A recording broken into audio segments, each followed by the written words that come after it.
Welcome to BCB Live. Yes, we are that safest station in the nation.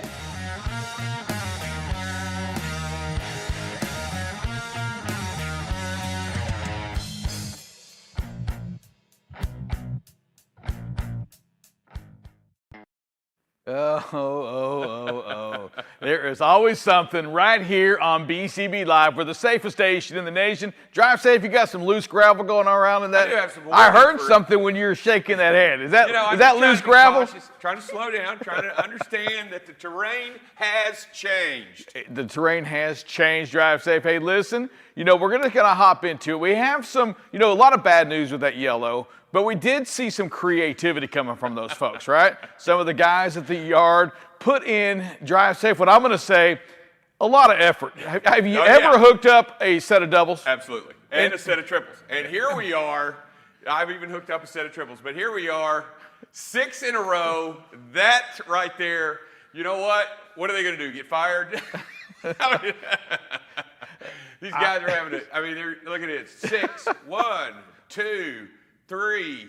Wait a minute. Here we go. It's pretty impressive. Yeah. That took a minute. Safe on the highway, yes or no? Negatory. Why not drive safe? If you can do it in the yard, why can't you do it on the road? Well, because the law does not allow that length of a trailer at all without. Not yet, but the driver shortage continues. We'll get creative. Hey, we'll be right back with more BCB Live. We're the safest station in the nation.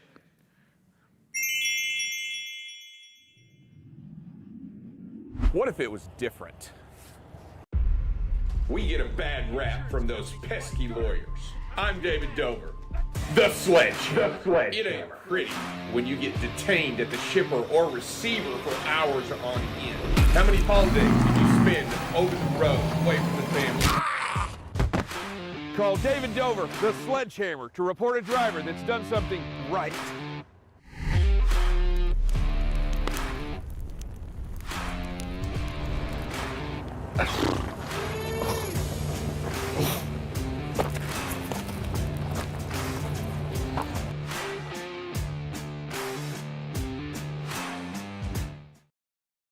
Welcome back to BCB Live, the safest station in the nation. Drive safe, Dave. DOT just completed the results of their road check this year, focusing in on the brakes and the tires, load securement. Yeah, the DOT, the big blitz, as we like to call it, the blitz this year. And these are some of the cool results that came out. Anything surprising to you? First, when you're looking at this screen right here, we see that the on the out of service on the vehicles, Dave, top one, brakes.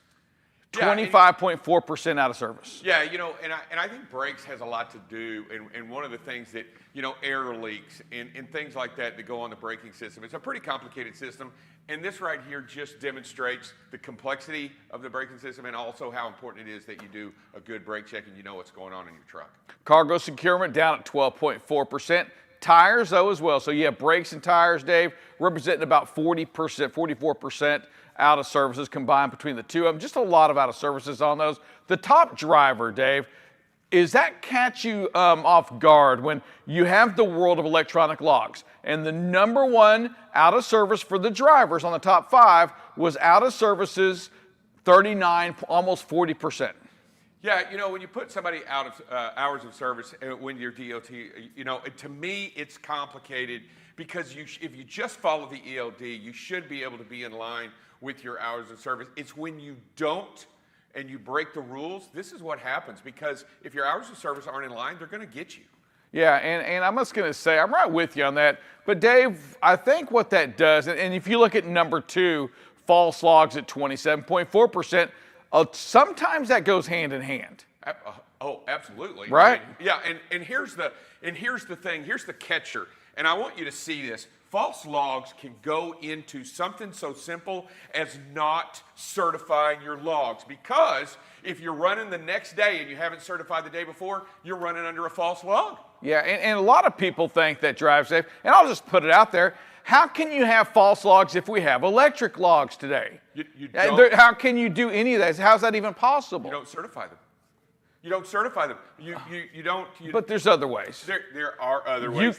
Just because you have electronic logs today, Dave, it doesn't mean that you're running 100% legal. No. Yeah, and people still unplug them.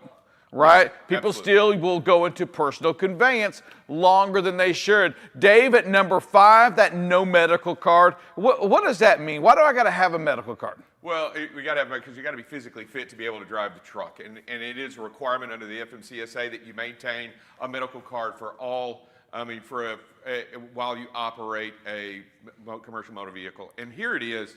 Look at here, canceled or revoked license, 8.2%. Yeah. That's pretty scary in and of itself. And I think a lot of that has to do with the fact that this may go in hand with this, that you haven't registered your medical card, so your license is, basically canceled or downgraded because you haven't done the requirements under the rules of the law. And I'm telling you, this is scary to know that there are guys out there that are running without a license. Yeah, for certain on that. And then, Dave, the last thing on the top 5 list is the hazmat side, loading number 1 at 43%. Yeah, I'm telling you, you got to know how to handle this equipment. You have to know you how. have to know what you're doing. It's not something that you just go in and do part-time. No. When you're a hazmat, but Dave, back in the day, it was just a thing. We all had hazmat, right? Everybody had the hazmat endorsement, we all knew something about anything under 1,000 pounds and just stick it on the back. And Dave, it quickly over the last, say, 5 to 10 years, that hazmat has really gotten to be, really particular. It's got to be. It's like running a reefer. Either you do it or you don't. And if you do, because you're going to have to do it well, or Yes. you're going to get hit hard with these hazmat violations. And I'm telling you, you get a few of these, it's really going to hurt you. Yeah, and I would be wondering right now, of that 43% that got put out of service, how many of them are just part-time hazmat carriers? I'll bet you a large portion. I would say 80% of them, maybe 90%. Yeah, it's those that don't do it all the time. It's hard to get into that practice of knowing what to do. Hey, Dave, also hitting us in the pocketbook right now, the independent contractors, heck, owners of trucking companies, you feel it too right now, Dave. We've seen an increase in fuel prices. Why? Well, there's many reasons. Oil has gone up above $81 a barrel as of right now, West Texas crude. That's the highest it's been since April, Rick. And it's continuing to rise. And there's a couple of major factors for that. Number one, OPEC is restricting flow. And number two, and I think this is very significant, when it's hot in the summertime, and we have there's still a high demand, but when it's hot, the refineries aren't able to produce as much because you're cooling. You can't cool the main tower. You have a hard time doing that. But let me ask you another quick one, Rick. Are we ever going to build another refinery in the United States? I mean, Probably not, right? I'm going to go with you. Right? Yeah, probably not, right? Probably not, because there So there's probably a won't be bottleneck. a Republican president for another couple of terms. So I see it. And by the way, where are you going to build it? Who's going to allow it? And it's going to be, you're not going to get, it's just going to be, and so you and I both know that creates a bottleneck when you have a high demand and you're having a hard time with it. Yeah, but Dave, when we look at the pricing, I have a couple different charts right here. Right here we have the ones from the last 30 days, then we have year to date, actually a year ago. Hey, so Dave, right now I'm at 407. We see a steep increase over this last couple of weeks. But Dave, where was I a year ago? Oh, a year ago, you were way up here. You're at 550 a gallon. This is remember when inflation, demand, everything was going crazy, and especially fuel prices, everything was out of whack. And we were paying, and everybody and was this screaming. wasn't even the height of the fuel, though, at 550. Remember, fuel got like $6. Yeah. It got in that range there. But, Dave, when you go back and you really sit back and you look at, hey, what's happening right now? And, Dave, this is the last 30 days. Look at the big jump, Dave. We've gone from 390 to 407. That's a 20, 22, 23 cent increase over the last week, really, is what we're seeing. And I'm going to tell you, Rick, believe it or not, there is still a huge demand for fuel out there on the economy. People are traveling, people are moving, and trucks are running the road. And believe it or not, whenever that happens, you're going to have a high demand. I was talking to somebody, and I want your thought on this. I was actually talking to a large shipper the other week, and I brought this up right here. Dave, who's happy when this goes on right now? Besides the fuel guys, right? But who in our industry on the transportation? Brokers. Brokers Brokers are happy. Why would a broker be happy when fuel prices go up? Because the market price doesn't reflect the fuel price. Yeah. And unfortunately, the broker will gain the fuel surcharge because the shipper will pay it. and they don't move That's that exactly over to right. Many brokers make their money on that fuel margin right there, or a big portion of their money right there. So when it goes up, they're celebrating. You're hearing the hip hip hoorays at CH in every place, them large brokers right now. That's good news for them. Bad news for you out there in the truck. Bad news for you, independent contractor. Absolutely. Again, you know, as these prices, because the rates aren't going up still. No, they're not. They have kind of leveled off. But now, Dave, when you see this going on, that's hitting the pocketbook once again. Yeah, and in fact, what it will do, and you and I both know this, it will again price out some more of the owner-operators out of the market. It'll squeeze them out. And it's going to be a hardship that they're going to incur here over the next. By the way, Sir Rick, I don't see that going down this month at all. Yeah, I don't either. The only thing going down, and I'll share that tomorrow on the Freight and Review, Dave, is the new prices just came out on the used trucks. And it is officially where we are today is exactly where we were back in 2019. Wow. That's where the pricing has dropped back down, normalized to 2019. But Dave, anybody that bought a truck in between those periods at that height at all, there's no chance they make it through this kind of the industry or the transportation environment right now. No, because the business model that they jumped on back a year ago or 2 years ago, there's no way that they can facilitate this kind of pricing as it goes up in the fuel. Word of the day coming up next, along with a little bit of weather, all here on BCB Live. The safest station in the nation. All right, hey, check it out. Here we are live right here in Mansfield, Texas, our BCB Live studio. What I really love about this place right now are the endless opportunities, the endless ways that you can use this studio. Hey, welcome back to the 2023 Pickle Parade. BCB Live, we started out really focused on that transportation, that trucking only. You know, talking about safety, making sure that we're giving that story about safety. We have the ability to do interviews, social media content, sales opportunities. What are you showcasing? What are you doing today that you've got to get that out? All right, hey, Drive Safe Dave. We're practicing for Friday. You know, we're not giving away money today. We're going to give it to a charity to be named later. How about that? But this is our word of the day. This is when I give you a acronym, a transportation word. And Dave, there's so many different, I mean, there's pages and pages of these things. And people wonder, like, how do you guys know all the lingo? And Dave, a lot of it you just pick up, right? Yeah, and by the way, nobody sits down and studies a book, right? You just walk through the office or what have you, and you do it out over time or you hear it over the radio, but you rarely do you get a book, a study guide. For sure. And this guy right here, one of the best at making up things, and we're going to start right here. Dave, here we go. I'm going to start it off easy. I like doing that. MVR. MVR, motor vehicle registration. No.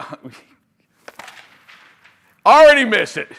Motor vehicle record. The game is over. It's all done. Hey, let's go into something that he does know a little bit of. How did you miss that? I don't. Come on now. All right, I knew you were going to struggle with it, though. So easy. He forgets the easy things. Weather, drive safe. All right, it continues to be the same old story. This high pressure system sitting in here, going to rest over here on the south. It's going to continue. But you notice you got a little bit of moisture out west.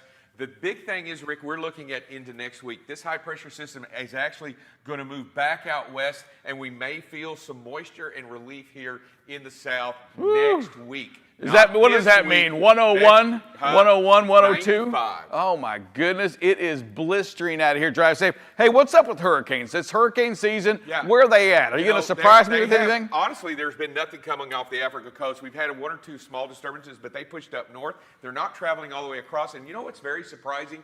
I'm wondering if it's because it's so hot. They can't heat transfer very well like they could before. So what I'm thinking is as we get closer to the end of summer, when it gets to more normalized temperatures, we may start to see some hurricanes. You've heard it first right here. A late hurricane season. Gonna surprise us here? Gonna surprise Have you seen, where did you come up with that? Did you see it on the weather station or something? No, actually, that's one of those. Dude, be honest, don't lie. Why are you thinking that, seriously? Because I just made it up. Right I like it. It actually has a little belief to it. And we're going to call it out, Drive Safe Dave, when it happens or doesn't happen. We are going to call it. We are going to call it. Hey, listen, make it a safe one today, Drive Safe. It's a hot one again today. Stay fluid. Keep that fluid inside you. Yeah, let's stay fluid. And by the way, we talk about it. I've been talking to a lot of people today. I want to remind every single person out there today, get out and look. All right, let's get out. Every time you back up, tell yourself a favor. Do your favor for not only yourself but for others. Get out and look, because you have the potential for a disastrous result if you don't know what's going on behind you. Yeah, and I'm going to hop in on that just one more second on that. Listen, getting out and looking for your company is critical, and it's critical for you because anytime you back into something, Dave, I mean, it's an opportunity for something bad to happen. It could have been a kid on a bike. And Dave, 99, if not 100 out of 100, when you get out, you would never see a pull and then back into it. Right? I mean, No, you just you're wouldn't gonna, do that. When you walk around your truck, you're going to have a pretty good lay of the land on what's going on. And if you see a hazard, you're probably going to get closer to it and stop and get out and look again. Yep. Yeah. Help a trucker out, help Yeah. another friend, be that person, be that leader in our industry. Hey, truckers, we need you out there. You are the ones that make it happen. God bless you. Have a great day. Enjoy your day. You've been watching BCB Live. The safest station in the nation. We'll see you guys tomorrow.